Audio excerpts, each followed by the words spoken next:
हाय दोस्तों, स्वागत है आपके अपने YouTube चैनल पैशन कंपटीशन में। आइए आज देखते हैं 8 दिसंबर 2019 के हुए सीटेट के पेपर को। इसमें हम लोग सीटेट के ईवीएस पोर्शन को डिस्कस करेंगे। तो आइए क्वेश्चन नंबर 61 से स्टार्ट करते हैं। क्वेश्चन नंबर 61 है कि कोई व्यक्ति 29 नवंबर 2019 को एक एक्सप्रेस ट्रेन में सूरत से नगरकोइल जाने के लिए बैठा।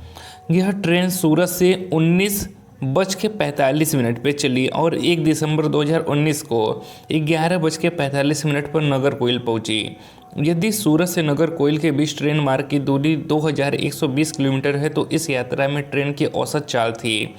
औसत चाल निकालना है तो औसत चाल बराबर क्या होता है आपका औसत दूरी बट्टा औसत समय। ठीक है, क्या निकालना है हमको, यानी कि दूरी तो हमें पता है कितना 2120 किलोमीटर दिया है और समय हमें ज्ञात करना है। ठीक है, तो आइए निकालते हैं। देखते हैं कि 29 नवंबर को कितना चला था, वह 19:45 पे चला था। यानी कि 24 में से हम क्या करते हैं, 24 में से अगर घटा देते हैं 19:45 तो हमें निकल जाएगा कि उस दिन ट्रेन कितना चला था। तो यहाँ पर 24 ना लिख के इसको हम क्या लिख लेते हैं, इसको 23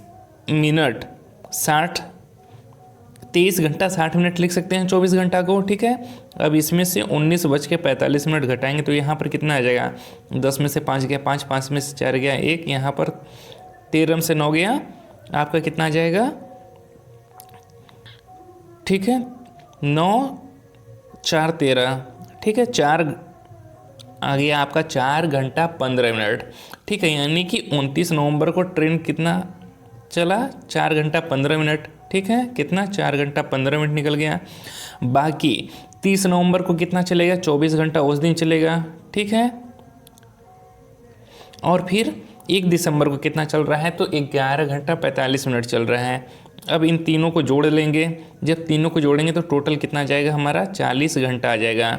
यानी कि टोटल कितना चला ट्रेन, 40 घंटा चला।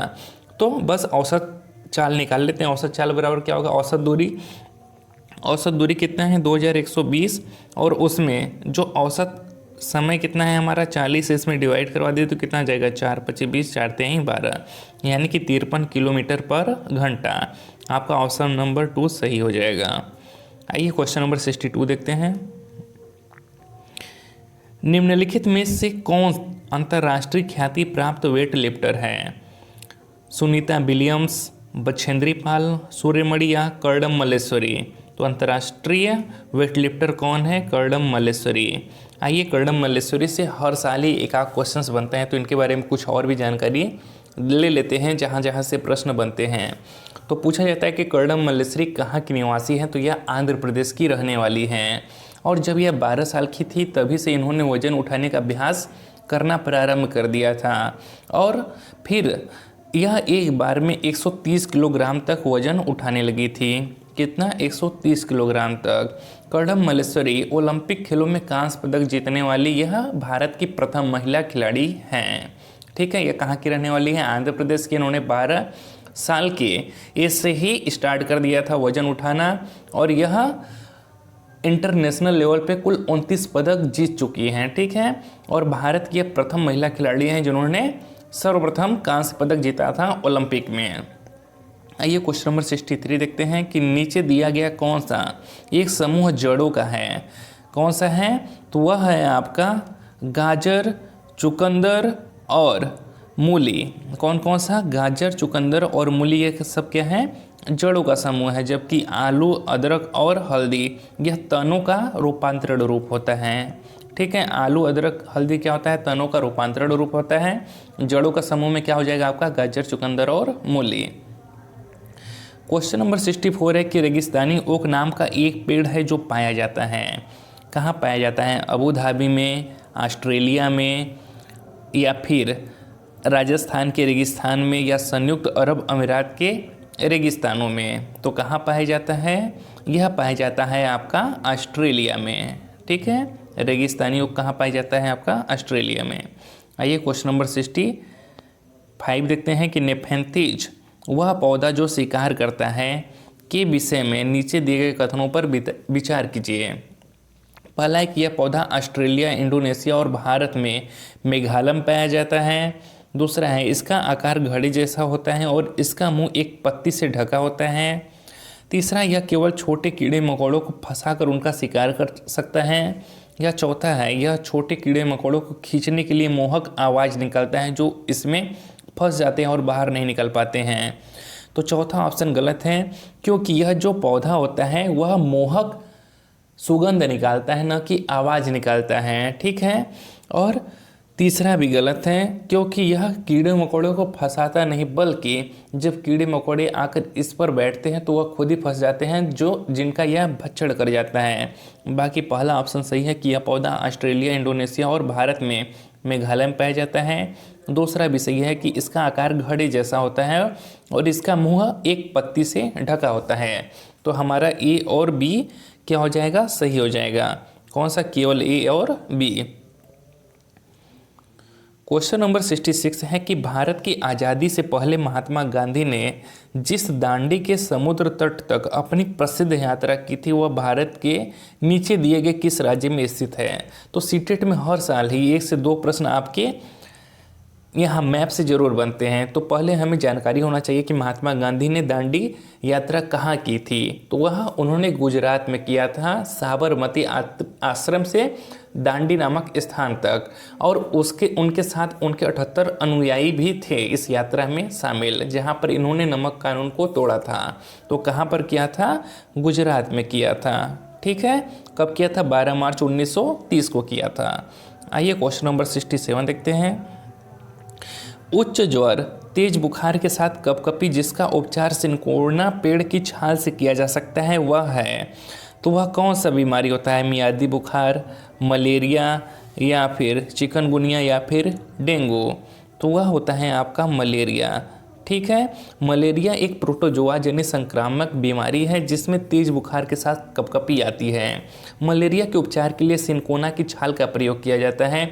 इसके छाल से ही मलेरिया की दवाई कुनीन बनाई जाती है। कौन सी दवाई बनाई जाती है, तो मलेरिया की दवाई कुनीन सिनकोना वृक्ष के छाल से ही बनाई जाती है, जो मलेरिया के उपचार में काम आता है।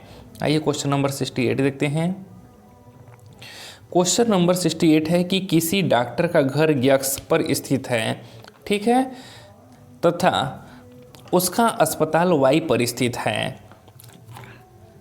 डॉक्टर के घर से अस्पताल जाने के लिए कोई सीधा सड़क नहीं है, अतः डॉक्टर पहले ए पर जाते हैं जो एक्स के ठीक पूर्व में 600 मीटर की दूरी पर स्थित है। डॉक्टर कहाँ जाते हैं, यहाँ पर मान लीजिए एक्स हो गया। ठीक है। तो वह डॉक्टर पहले ए पर जाते हैं जो एक्स के ठीक पूरब में है। तो पूरब आपका इधर होता है, ये पूरब होता है, ये पश्चिम होता है, ये उत्तर होता है और ये क्या होता है आपका दक्षिण होता है। ठीक है। तो डॉक्टर क्या करता है, यक्स से पहले किधर जाएगा, पूरब साइड में। ये यक्स हो गया, इससे पूरब में जाएगा, कितना जाएगा, 600 मीटर। फिर उसके बाद कहाँ जा रहा है डॉक्टर, उसके बाद डॉक्टर जाता है, फिर वह बी पर जाते हैं जो ए के ठीक दक्षिण में। तो दक्षिण में चलेंगे तो कहाँ जाएगा, इस साइड। और कितना जाते हैं, तो 450 मीटर। ठीक है। कितना, 450 मीटर। फिर वह सी पर जाते हैं जो बी के ठीक पश्चिम में है। फिर पश्चिम में मुड़ने के लिए किधर जाएगा, इस साइड। और इस बार कितना जा रहा है, 120 मीटर जा रहा है। ठीक है। और अंत में वह वाई पर अपने अस्पताल पहुंचते हैं और जो सी के ठीक उत्तर में 90 मीटर की दूरी पर है। ठीक है। यहाँ पर आपका मान लीजिए वो अस्पताल हो गया। कितनी दूरी पर है, 90 मीटर की दूरी पर। तो अब बताना है कि अस्पताल के सापेक्ष डॉक्टर के घर की सही दिशा। ये हो गया अस्पताल और ये हो गया घर, इसके सापेक्ष उनके घर की दिशा बतानी है। तो यह किधर पड़ेगा, यह पड़ेगा आपके, देखिए इधर होता है उत्तर और इधर पश्चिम। तो ये कौन सा होगा, उत्तर पश्चिम में। कहाँ, उत्तर पश्चिम में। एक बार फिर से देख लेते हैं। डॉक्टर का घर कहाँ है, डॉक्टर का घर जो कि यक्स पर स्थित है, यहाँ पर। यहाँ से कहाँ चलता है वह, डॉक्टर ए की तरफ जो कि 450 मीटर की दूरी पर है। ठीक है। कहाँ, ए पर।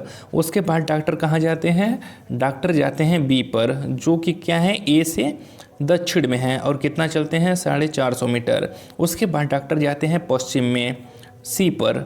ठीक है। यह कितना जाते हैं, 120 मीटर। और उसके बाद वह वाई पर जाते हैं, यानी कि अपने अस्पताल पहुंच जाते हैं और कितना जाते हैं, 90 मीटर।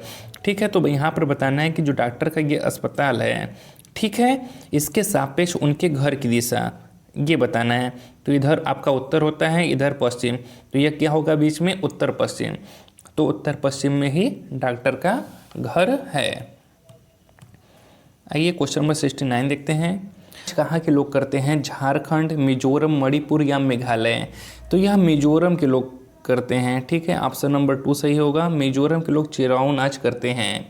मिजोरम के लोग जब फसल पकने पर गांव में त्यौहार मनाते हैं तो सब साथ में खाना पकाते हैं, खाते हैं और मज़े करते हैं, चिराओ नाच भी करते हैं। इस नाच में ज़मीन पर बांस की डंडी लेकर दो लोग की जोड़ी आमने सामने बैठती है, ढोल की ताल पर डंडियों को ज़मीन पर पीटते हैं, डंडियों के बीच लोग एक कतार में खड़े होकर कूदते हैं और नाचते हैं। यही चिराओ नृत्य होता है। कहाँ पर होता है, आपके मिजोरम में होता है। आइए क्वेश्चन नंबर 70 देखते हैं। 70 तमिलनाडु के निकटवर्ती राज्य है। तमिलनाडु के निकटवर्ती राज्य कौन सा है। अगर हम लोग दक्षिण भारत का मैप बनाए तो कुछ इस प्रकार से होता है, और इधर आपका ये तमिलनाडु है तो इसी से सटा होता है इधर आंध्र प्रदेश, और इधर आपका केरला होता है, और इधर आपका कर्नाटक होता है, ठीक है। तो तमिलनाडु से कौन कौन से सटे होते हैं, आंध्र प्रदेश, केरल और कर्नाटक। ऑप्शन नंबर 4 सही होगा। आइए क्वेश्चन नंबर 71 देखते हैं। क्वेश्चन नंबर 71 है कि एनसीएफ 2005 के अनुसार निम्नलिखित में से क्या प्राथमिक स्तर पर पर्यावरण अध्ययन शिक्षण का उद्देश्य नहीं होना चाहिए। पहला है विशेषतः प्राकृतिक पर्यावरण के प्रति बच्चे की जिज्ञासा एवं सृजनात्मकता को बढ़ावा देना। दूसरा है अवलोकन, वर्गीकरण और निष्कर्ष निकालने आदि प्रक्रियाओं के माध्यम से बुनियादी संज्ञानात्मक और गत्यात्मक कौशल प्राप्त करने के लिए खोजबीन से जुड़ी और हाथों से करने वाले कार्यों में बच्चों को संलग्न करना। तीसरा है प्राकृतिक, सांस्कृतिक व सामाजिक पर्यावरण के बीच संबंधों को पहचानने व समझने में बच्चों को प्रशिक्षित करना। चौथा है पर्यावरणीय समझ के द्वारा बच्चों में सटीक संख्यात्मक कौशलों का विकास करना। तो इसका सही जवाब है आपका पर्यावरणीय समझ के द्वारा बच्चों में सटीक संख्यात्मक कौशलों का विकास करना, ठीक है। यही आपका गलत जवाब है, बाकी तीनों ही सही रहेंगे। तो हमको निगेटिव ही ऑप्शन खोजना था, तो यही हमारा सही होगा। क्वेश्चन नंबर 72 है पर्यावरण अध्ययन कक्षा 3 से 5 के लिए एक विषय क्षेत्र है जो संकलित करता है। पहला विज्ञान की अवधारणाओं और मुद्दों को। दूसरा पर्यावरण शिक्षा, सामाजिक अध्ययन और विज्ञान के अवधारणाओं और मुद्दों को। तीसरा विज्ञान और सामाजिक विज्ञान के अवधारणाओं और मुद्दों को। या चौथा पर्यावरणीय शिक्षा और विज्ञान के अवधारणाओं और मुद्दों को। तो इसका सही जवाब है आपका पर्यावरण शिक्षा, सामाजिक अध्ययन और विज्ञान की अवधारणाओं और मुद्दों को। राष्ट्रीय पाठ्यचर्या की जो रूपरेखा 2005 है पर्यावरण अध्ययन को कक्षा 3 से 5 तक एक विषय के रूप में देखती है। यह विषय विज्ञान, सामाजिक अध्ययन एवं पर्यावरण से जुड़ी अवधारणाओं और मुद्दों को समेकित रूप से देखता है, जबकि कक्षा 1 और 2 में यह विषय नहीं है, परंतु इससे जुड़े मुद्दों को भाषा और गणित के माध्यम से बताए जाने की बात है। अतः कक्षा 1 और 2 में जो इसकी कोई पाठ्य पुस्तक नहीं होती है, बल्कि इसे भाषा और गणित के माध्यम से बताई जाती है, ठीक है। तो ऑप्शन नंबर 2 आपका सही हो जाएगा।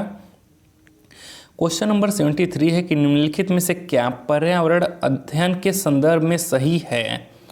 पहला है पर्यावरण अध्ययन एक विषय है जो कक्षा 1 से 5 तक की कक्षाओं में पढ़ाया जाता है। दूसरा है 1 से 2 की कक्षाओं के लिए भाषा और गणित के माध्यम से पर्यावरण अध्ययन पढ़ाया जाता है। तीसरा है 2, 3 और 4 की कक्षाओं के लिए पर्यावरण अध्ययन से जुड़े मुद्दों को भाषा और गणित के माध्यम से पढ़ाया जाता है। चौथा है 1 से 2 तक की कक्षाओं के लिए पर्यावरण अध्ययन से जुड़े मुद्दों विज्ञान और सामाजिक विज्ञान के द्वारा पढ़ाए जाते हैं। तो इसका सही जवाब है आपका ऑप्शन नंबर 2। अभी हम लोग ऊपर वाले क्वेश्चन में डिस्कस किए थे कि 1 और 2 में इसकी कोई पाठ्य पुस्तक नहीं होती है, बल्कि यह भाषा और गणित के माध्यम से पढ़ाया जाता है, ठीक है। तो ऑप्शन नंबर 2 आपका सही हो जाएगा।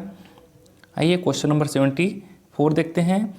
बच्चों को पर्यावरण अध्ययन को सीखने के लिए खोजने के द्वारा पर्याप्त समय दिया जाता है। यह इंगित करता है कि पर्यावरण अध्ययन याद करके सीखा जाता है या दूसरा पर्यावरण अध्ययन सूचनाओं के द्वारा सीखा जाता है, तीसरा पर्यावरण अध्ययन बाल केंद्रित है, या चौथा पर्यावरण अध्ययन शिक्षक केंद्रित है।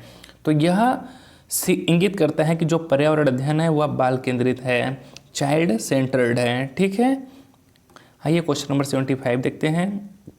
निम्नलिखित में से कौन सा पर्यावरण अध्ययन पाठ्यक्रम के सुझावित प्रकरणों का उपकरण है, उप प्रकरण है, या इंग्लिश में देखते हैं which of the following is a sub theme under the theme suggested in the EVS syllabus. EVS में आपके टोटल 6 थीम है, या फिर 6 क्या कहते हैं 6 थीम है और कुछ उसके उप थीम है। ठीक है, तो इसमें से आपको बताना है कि उसका सब थीम कौन सा है, उप थीम कौन सा है। परिवार और मित्र, भोजन, जानवर, हम चीज़ें कैसे बनाते हैं।